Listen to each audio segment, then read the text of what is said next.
Karen? There she is. Your pajamas. Yes. Very good. Yes. Weston, start streaming.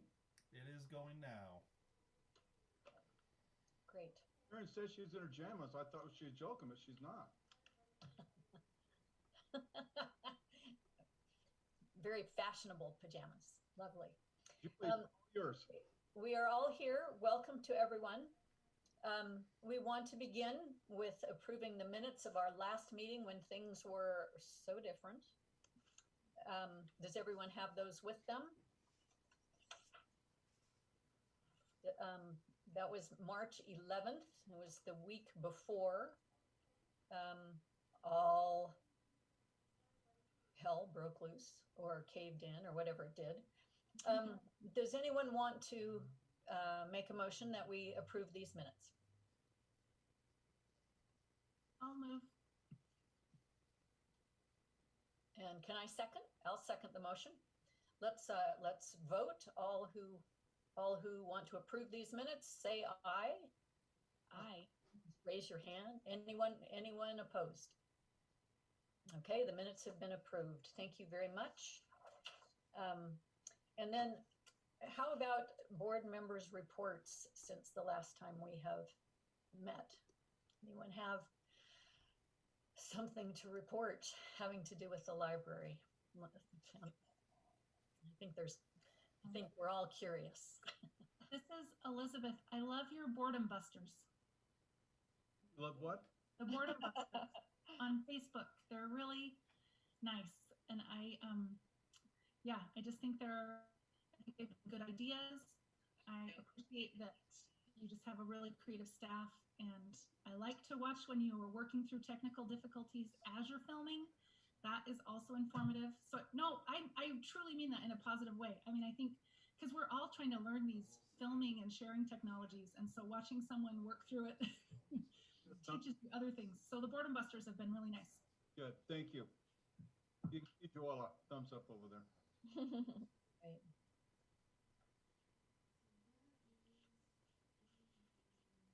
Anyone else? I was just going to say I can report that my wife's used the library in the past week or two and just excited that you can use it again. And I know she was excited for that. So we appreciate everything that everybody's doing there to make this the best we can make it during this hard time. So thank you.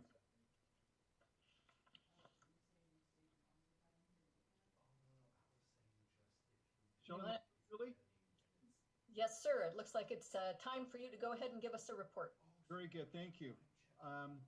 Wanted to kind of report and let you know where we are, where we've been just briefly, and where we're going. We were closed, well, we're still closed.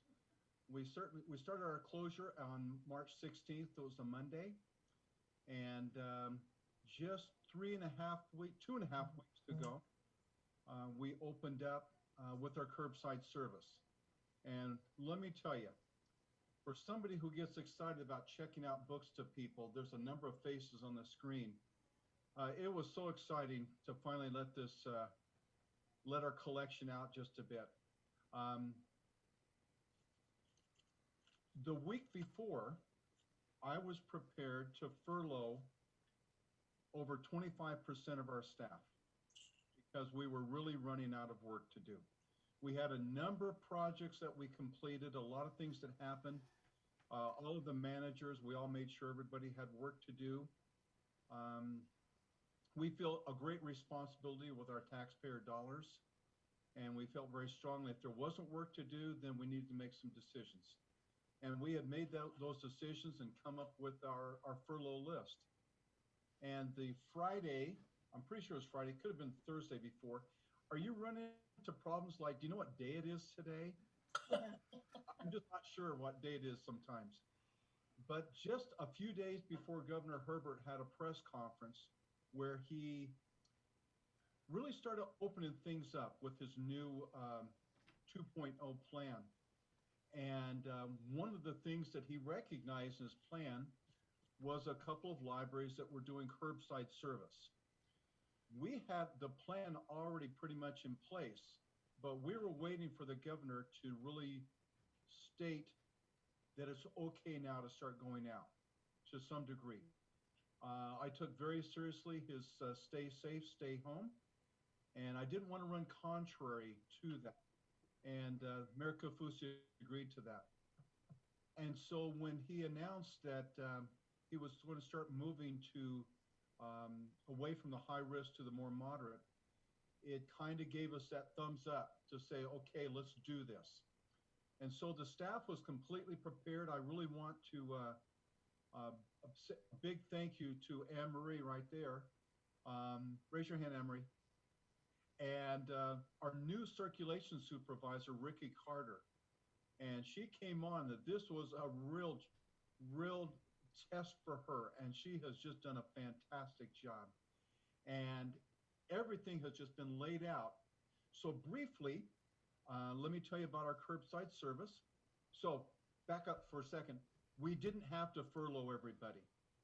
The downside to curbside service, it is very staff intensive because you're not coming in to pick out the books on the shelves. We are. We're doing all that for you. And it's been really popular. Great. So you can either call in.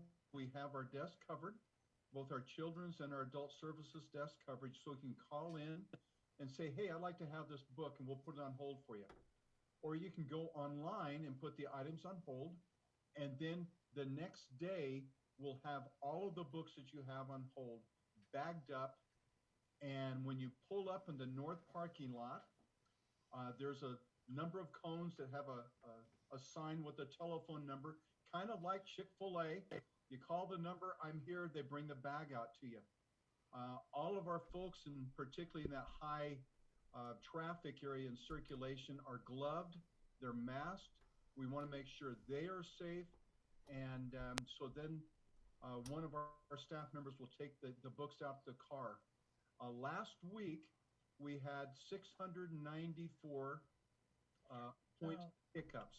That's a lot of cars, and that's not just books. And we had a lot of books. Of course, our circulation is down from what it normally is. But Emery, let's see, that average day, we had like 3,500 circulations. Is that right? Yeah, let me grab my notes here. And I picked a random day in February, and we had a little over 3,500 circs. We're now averaging about 799 items in the 17 days we've been doing curbside. Our first week of curbside, we had 593 pickups. So far this week, we're at 351. So we'll probably be the same or more as last week's 694 again this week. And this week, we're starting Saturday pickups. So we'll have an additional. Thank you. Yep. So we're pretty excited. We've had so many excited people. David's wife was one of them. And we see moms, particularly with a lot of kids in the car or the mobile attack vehicles, and they just love it. We have found so much success with this that I am sure that as time goes on and we move past this moderate stage, that we will continue doing this service, because a lot of people, even when things are safer, they have found something they really love. Hey, I can just put these things on hold. They'll bring them out. I don't have to unbuckle the 8 kids and haul them into the library. People are really excited about this. So we're going to be doing some analysis of that. And so we're really excited about the service. A lot of the buildings in the city have opened up. The rec center has opened up to some use. We have analyzed where we are, and in discussions with the mayor and Isaac Paxman, Wayne Parker, and others, we feel very comfortable with where we are as far as our service level right now. And they feel comfortable with it. We're not ready to start rolling out and opening the building. Talking with the mayor and those other 2 gentlemen, we pretty much agree that there's probably not a building in the city that's more problematic than ours. We make a living off of loaning material that people bring back.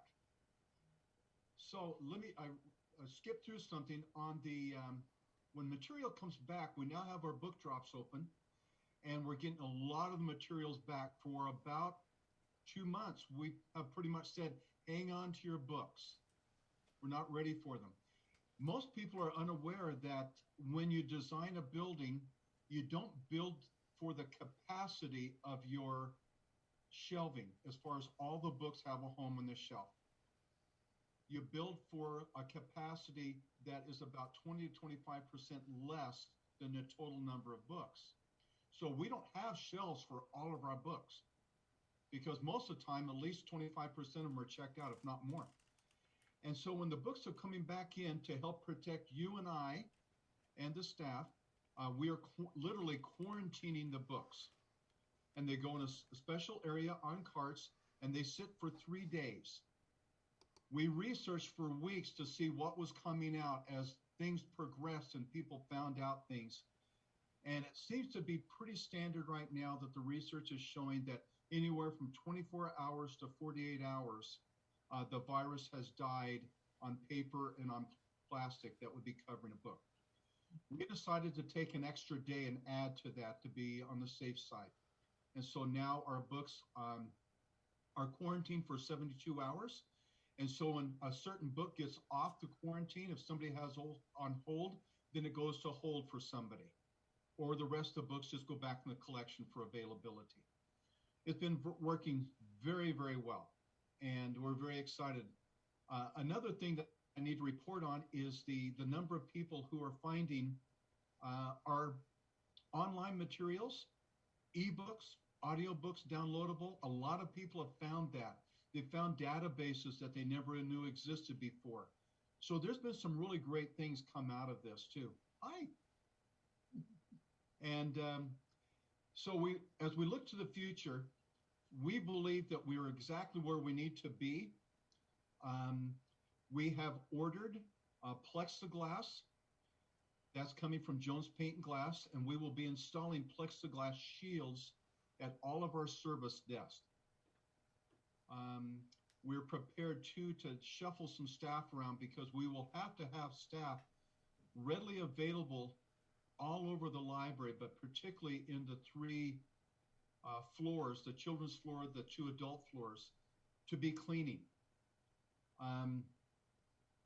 Right now, we're not looking at opening our meeting rooms up yet. I think there's some real problems with that as of yet, but we'll be moving that way, and Dave and I are working on the protocols to deal with that.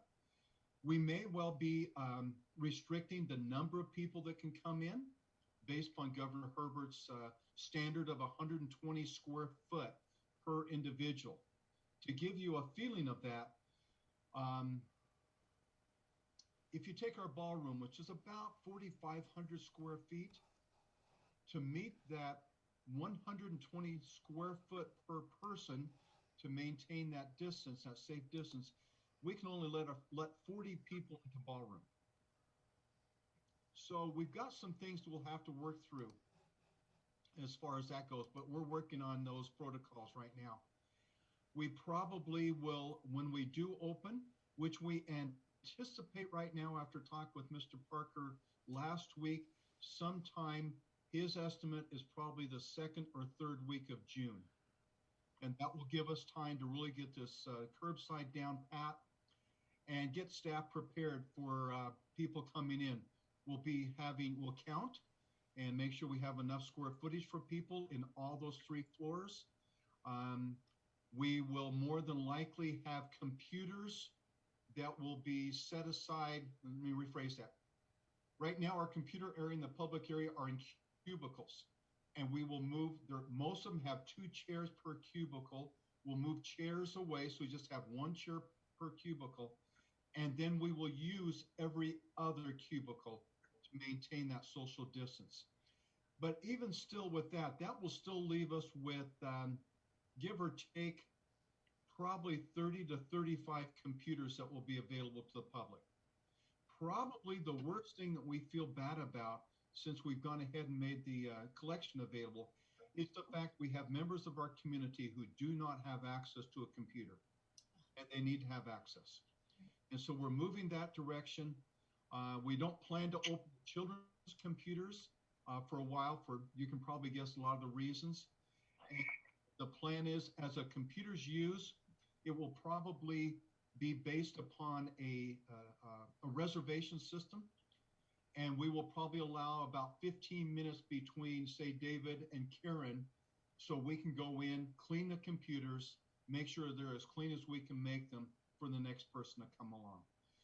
We have a million little details to work out as far as the cleaning and other aspects of it, but we think we're well on the path. We'll be prepared for that mid-June-ish reopening, and we're excited about it. A little trepidation. It's a little scary. As you can guess, the public library, everyone is welcome here, and that includes everybody. And it will include those who are sick. And we're going to have to be prepared to deal with those type of things. We're very different from the rec center. The rec center is really a membership. You have to buy a membership. At the public library, we take everybody. And so we have those precautions to deal with. Currently, we have 13 positions that are open. People who have left for one reason or another in the past 3 to 4 months. We had a retirement. We've had a number of people just leave, as we often do this time of year. And the city is on a soft hiring freeze. And so we're working with the city on that. Right now, we're fine. You can see 13 out of 95 positions. That's certainly over 10% of our staff.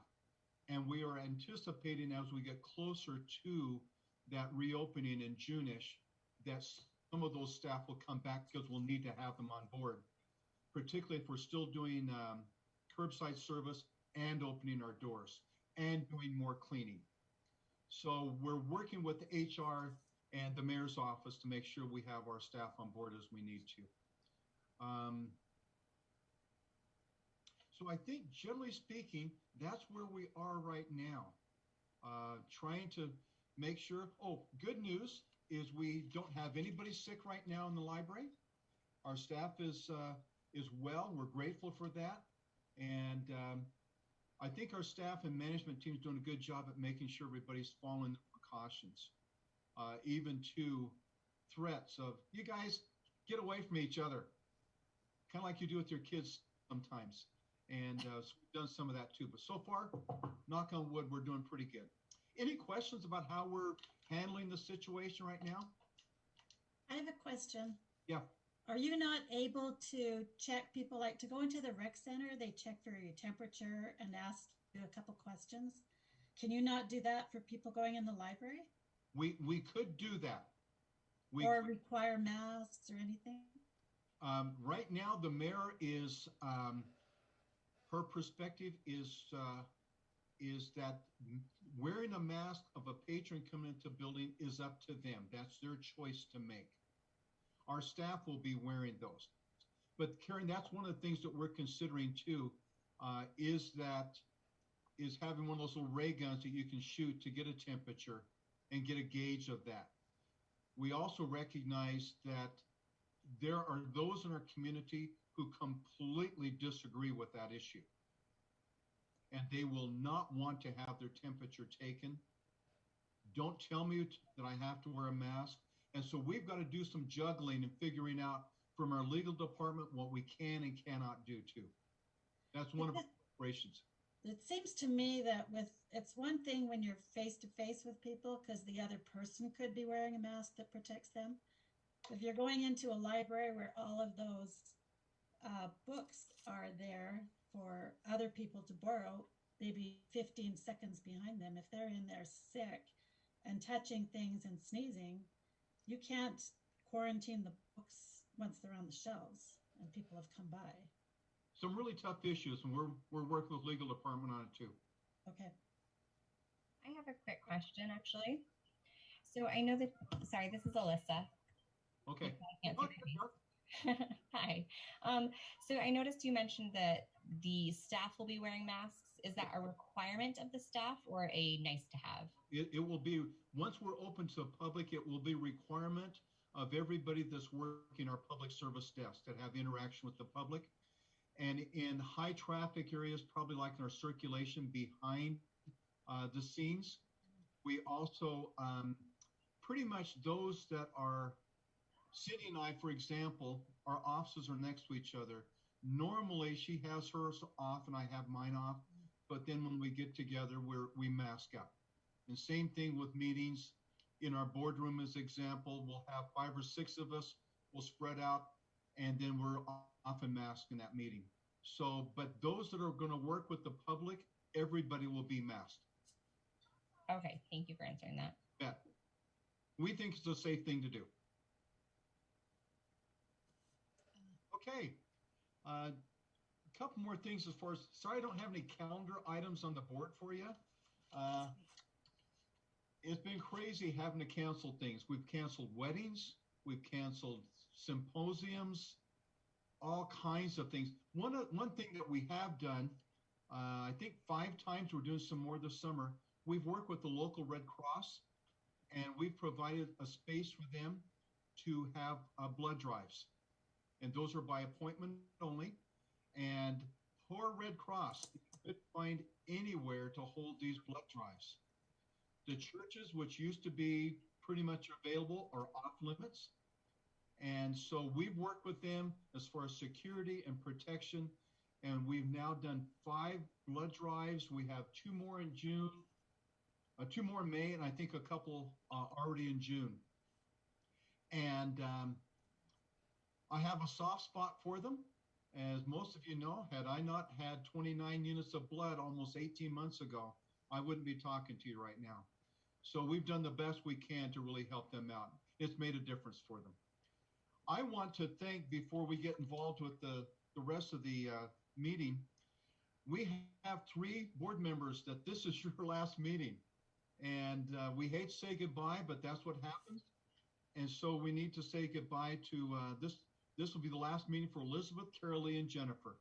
And we certainly appreciate everything you guys have done and your care and concern. And so if you join me in giving them a round of applause, would you? And this will be Julie's last meeting as our chairperson. I think Julie's done a great job too. So give her a hand. And then starting in July, it's been a pleasure. I'm having trouble with my connection, so I'm trying to find a spot where there's a better connection. I'm sorry. Sometimes I just can't hear you. So pardon me for moving around. I'm just trying to find a better place. That's okay. We're just thanking people. And so we look forward to Cindy wielding that gavel. And what an interesting time, Cindy, to come on.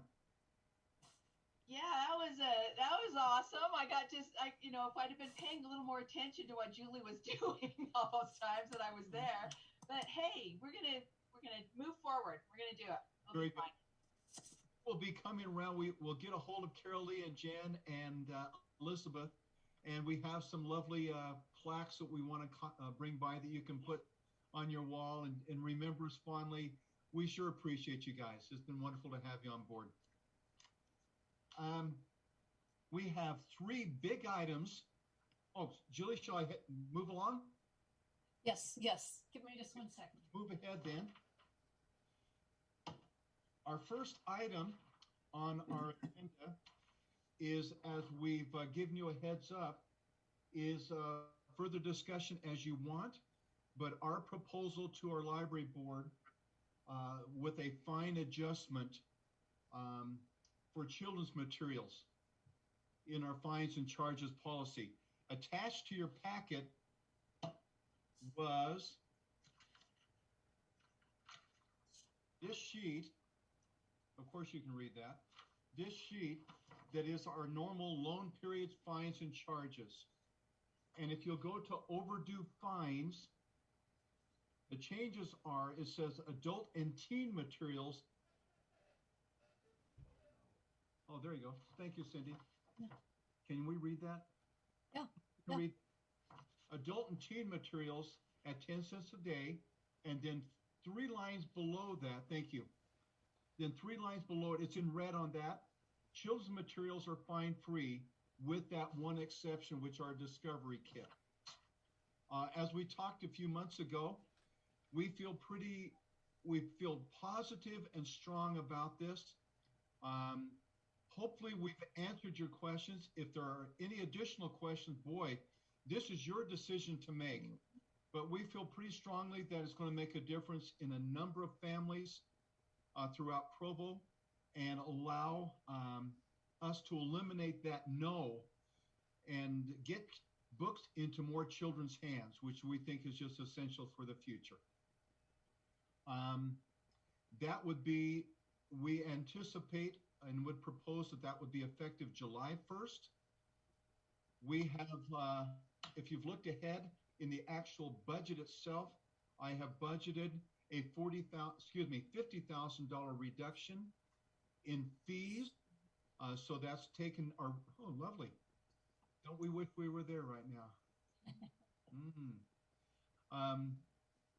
Get them back up. And you can see in our fee structure, and we're going to come back to this, under fees right there at number 9, you can see that $50,000 reduction. That's reflective of what we anticipate we would lose from not charging overdue fees.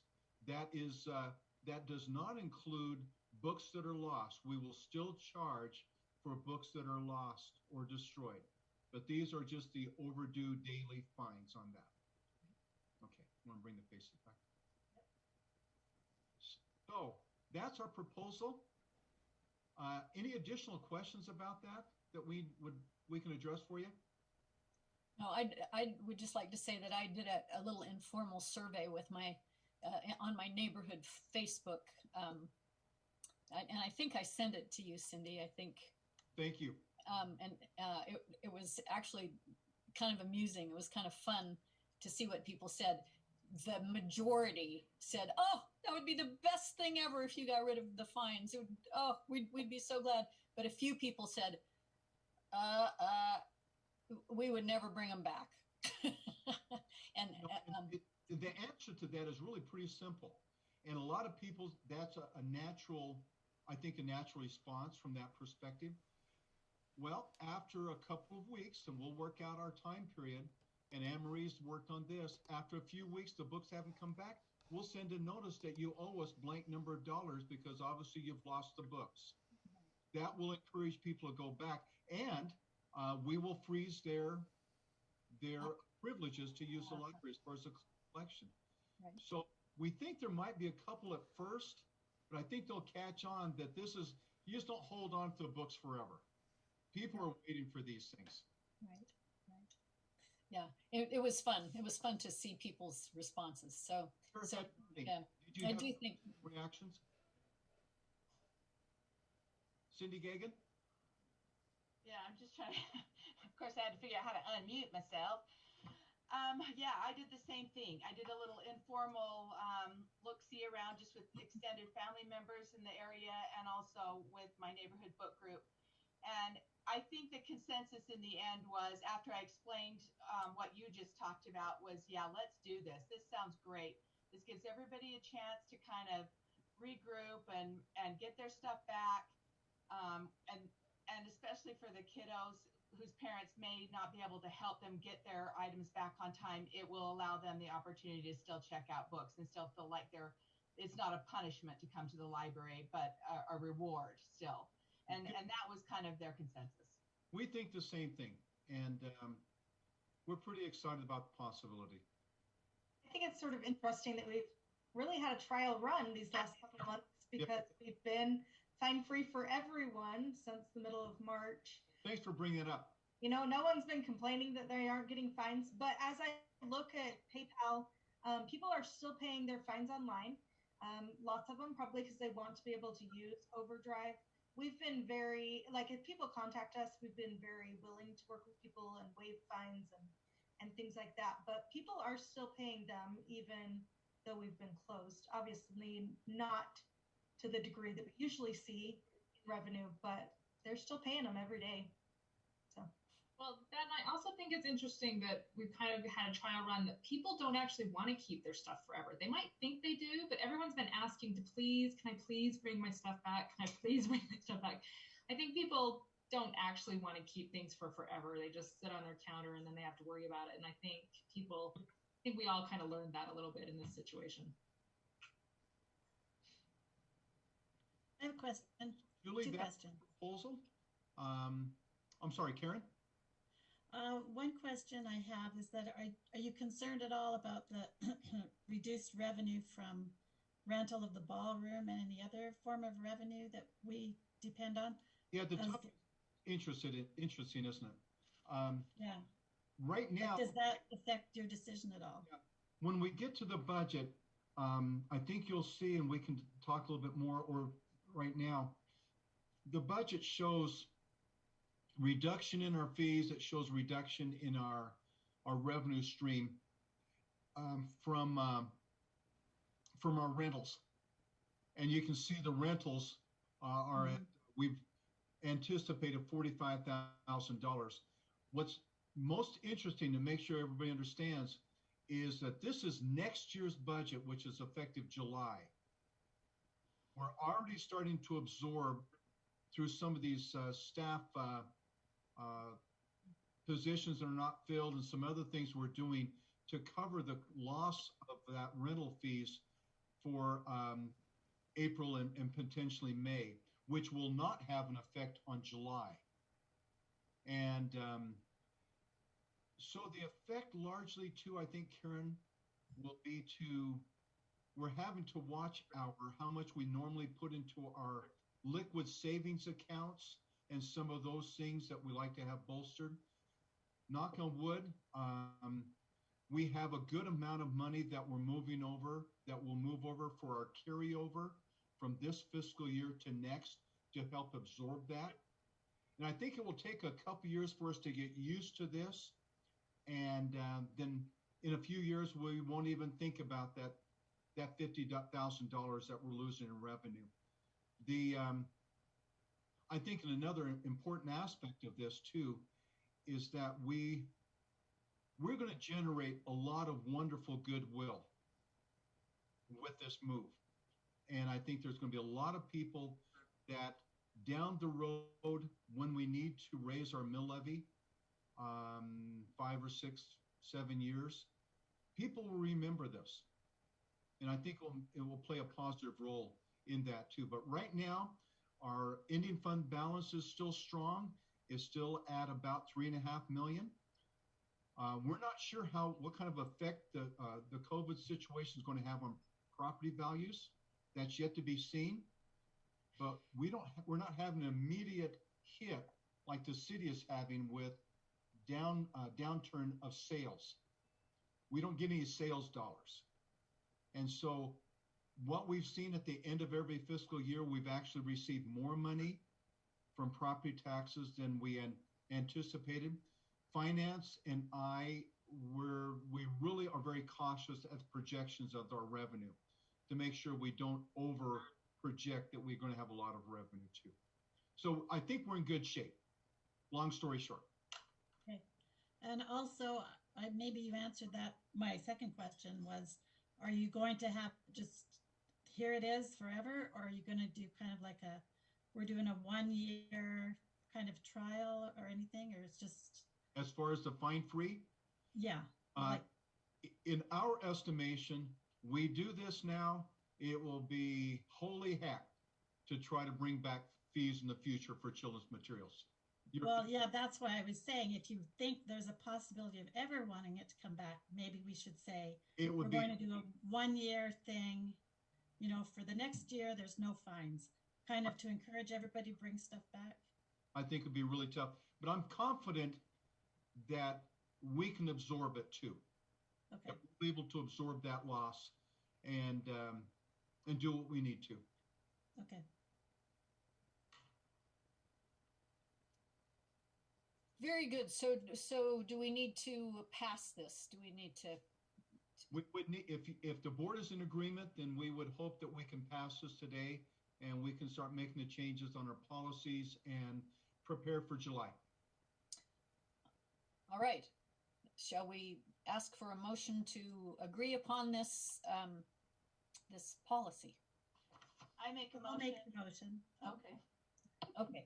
So we'll say Cindy made the motion, Karen seconded it. Yes, I did. second. Okay, all in favor, say aye. Hi. Anyone opposed? Okay, the Thank you very much. That's effective. That is our strategic plan. In March, we spent a lot of time on the strategic plan. I hope you had a chance to go back and review that. We haven't made any changes since we took a look at that. And we considered for a while adding something that would reflect our environment right now. But upon consideration, I just ended up with everything we do for a while is going to be impacted by virus. Everything that we do. Yep. And to try to come back and take a look at all these things and then say, but this is contingent upon the virus, just seemed kind of disingenuous. So the strategic plan is exactly what it was when we brought it to you and discussed it in March. And we think it's aggressive. We think it's optimistic. And I like to be optimistic. And I think there's a lot of wonderful things that we're planning to do. For your information, I just sent over materials to our Works Department and the Fleet Department, utilizing $25,000 in grants and $13,000 plus from our capital to purchase our new outreach van. And so that's moving forward. It will take, we have to get it from Detroit. They're having to re-gear up. There's nothing available. And so it's going to take about 4 months to get that. So we're looking at, say, June, July, August, September. And then we're hoping to get on the list with the company that does the remodel of the vans and does what we want to, library-wise, in Denver. And we anticipate that that will be another probably $50,000 to $60,000 to do the retro with that. Of that, $15,000 will be coming from a grant from the state library that will help defray that cost. That money is set aside as part of that rollover. And so we're excited about that too. So I'd love if there's any questions about that strategic plan. I don't want to just run roughshod over you at all, because this is your plan for the next 4 years. I am required, I can't recall if I told you this, I think I did. I'm required, and we're required every 4 years to submit our strategic plan to the Utah State Library. And what that does, even though they don't have any governing responsibility, what that does is it keeps us as a certified public library. Then, because we're certified, we're eligible for assistance from the state library in the form of grants and other things that they help cover. If we don't turn in a strategic plan, we won't be recognized as a certified library, and we get nothing from the state. I bet if I were to quantify grants and other things the state library does for us, Carla, I'm willing to bet it's probably in the neighborhood of about $100,000 worth of value that we get from the state library. With the databases they pay for and everything, yeah. Everything else that they pay for and the grants that we receive. So there's real motivation for the public libraries to be certified. And so that's it. So you can see, generally speaking, Goal 1 deals with our fundamental priorities of collections. Marketing is going to be very important to us. Isn't the timing interesting as we move forward with this plan for 4 years, and how much we're going to have to work to get people back to library? We may well be wanting to go out on the road to them even more than we thought 3 months ago when we did all these plans. And again, want to thank Karen and Cindy for their help on this plan representing the library board. Number 2 goal, both items will help us promote our digital literacy. And if you read the newspaper, David knows it. We're just recognized as the #1 city, digital inclusion in the country. And that we're part of that digital inclusion. Goal 3, enriching the community with our meeting areas, our cultural events. And then goal 4, which is pretty substantial, which is a real expansion of our outreach services. I would be, as well as staff would be, and Lily would be helpful here too. Very, very happy to address any questions or concerns you have about this.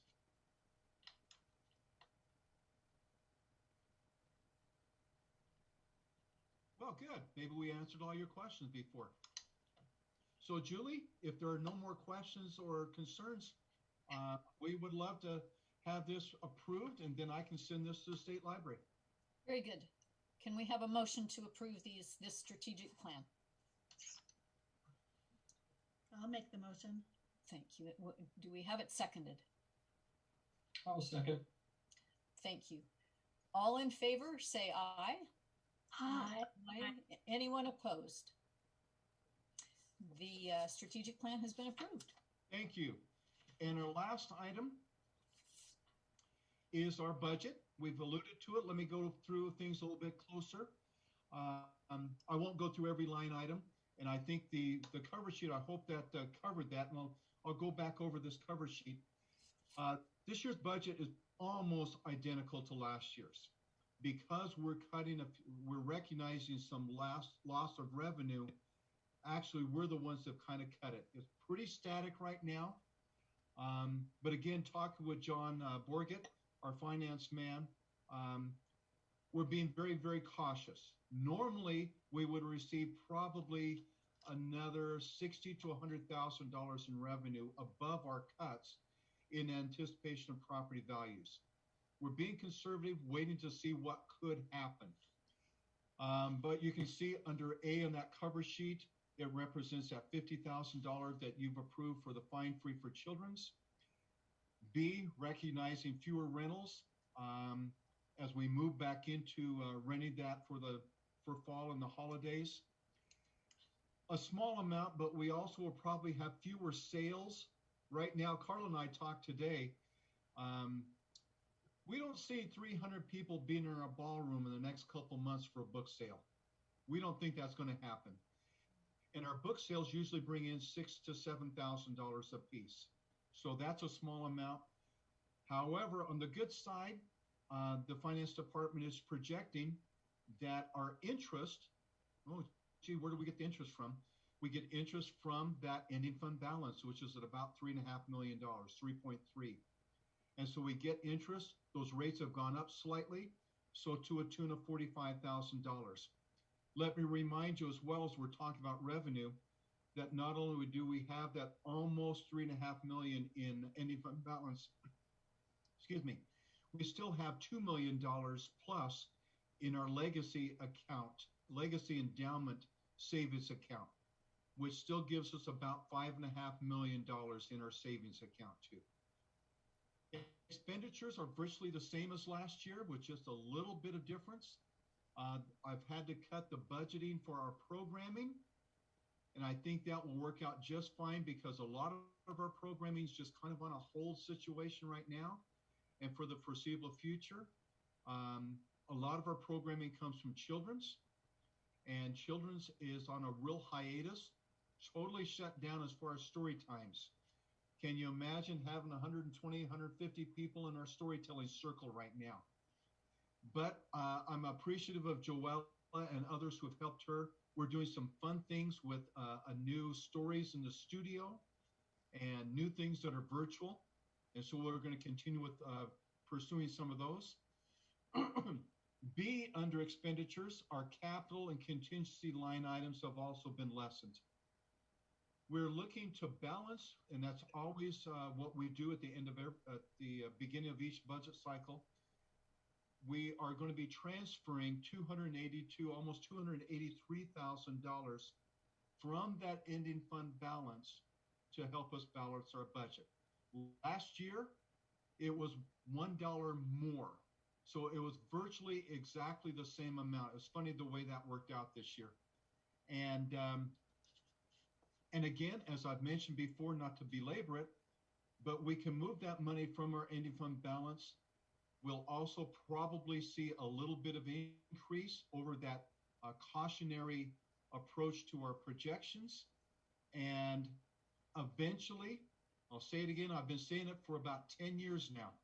Eventually, we may well reach a point in about 6 or 7 years that we need to go back to city council to raise that mill levy. That continues to decline, but the good part is the city continues to grow. And we have more businesses, we have more houses, and that helps our property taxes, which is about, Cindy, that's what, about almost 75% of our budget comes from property taxes.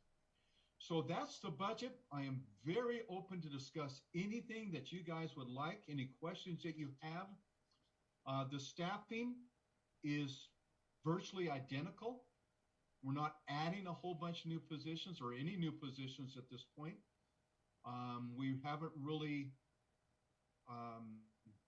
cut any positions. The amount of money that we normally spend for our materials, which is about between 10 and 11% of our total budget, that hasn't been cut. We anticipate that that will grow, particularly in the our ebooks and downloadables. If anything is going to be growing there, it may be some additional, what's the word I'm looking for, Cindy? Facilities, chargebacks. The building, guess what? Come September, we'll have been open for 18 years. No, yep, 19 years, 19th anniversary. And the building is starting to show about after 20 years, things start happening. And so we've had some boiler work. We've got some other things that need to be worked, but knock on wood, nothing huge. That's why we have the money in our end fund balance. That's why we have money in our legacy endowment. And so we've seen a slight increase in our expenditures in the chargebacks for the building, as well as the city. Just as a reminder, I don't mean to be mean about this, but the city doesn't give us anything. Literally, we get nothing from the city. When we use them for HR and finance, we're paying that. When we use legal services, we pay for that. And so that comes out of our budget. I think it's the right thing to do. We are really very autonomous in that effect. And really about the only thing that we get from the city is Parks and Recreation comes over in the summertime and take care of our lawns. That's essentially the thing. So we have to budget for all of those things. Wastewater, just like you in your homes, wastewater, electrical, gas, everything we cover ourselves. And that's all in the budget. So I'd be happy to go back if there's anything you want to touch on individually.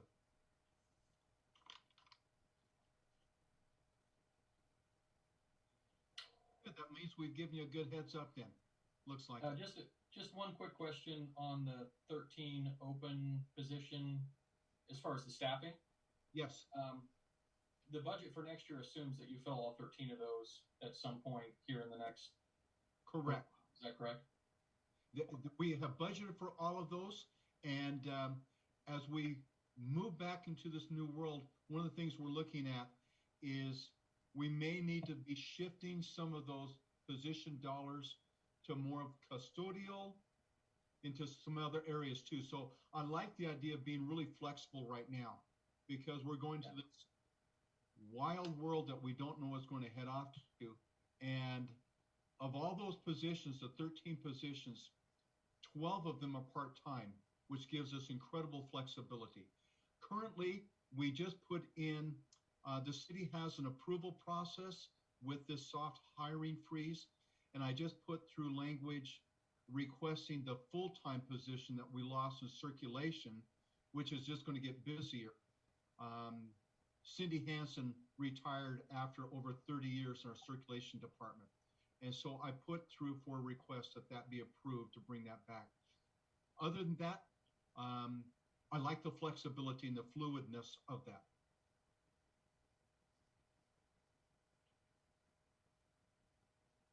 Any other questions?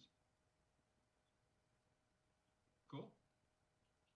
So shall we approve this budget then? That would be great. Matter of fact, this is the same budget that is in the city council's hands right now. Very good. Then I think it would be great if we approved it. All right, I'll move that we approve it. Do we have a second to that motion? I'll second it. Thank you. All in favor, say aye. Aye. Aye. Any opposed? The budget has been approved by the board. Wonderful. Thank you very, very much. Thank you for all your work and perusal of this. We've got this down to a science. We think we don't change much from year to year. And so other than we're shooting for Wednesday, July 8th for our next meeting. And let's hope that we're all together and we can see each other. And I promise I'll bring in some Shirley's rolls or something like that too. If not, we'll be Zooming it again. So we'll see what happens. Any points or questions, concerns anybody has? I have a question. How's the app coming along? The app is finally ready. Yay. We launched it on April 1st to all of our patrons. So you can find it in the Android store or the Apple store. It is already out? Yep. It is out as of April 1st. So what's it called? It's called Provo Library. You have to, in one store it's called Provo Library, and one store it's called Provo City Library. So if you don't find it at first, search again. There you are. As we speak, I'm downloading it. Excellent. And use our app. Let us know if you have questions, and we'd be happy to answer any questions with the app. But we're very excited that it's functional. And I ran some statistics on the app. Let me see if I can grab this. As of last week, we had 569 downloads from Apple users and 230 from Android users. So obviously the days that we pushed it in emails, we saw big spikes, but people keep adding it. So we're excited about that. I downloaded it. I love it. It's been great. I've been using it for since you downloaded or since you sent the email out, and it's fantastic. I love it. Awesome. Very user friendly. I think too, Carla and Anne Marie and Joella, Erica and her staff with community relations. I think we've really taken a step up in reaching out via the digital world to our public too. So thank you to all of them. And as far as we're concerned, Julie, that's all the business we had. Thank you very much. The meeting is adjourned until July 8th. We'll see you all then. Thank you. And Carol Lee and Elizabeth. See you soon.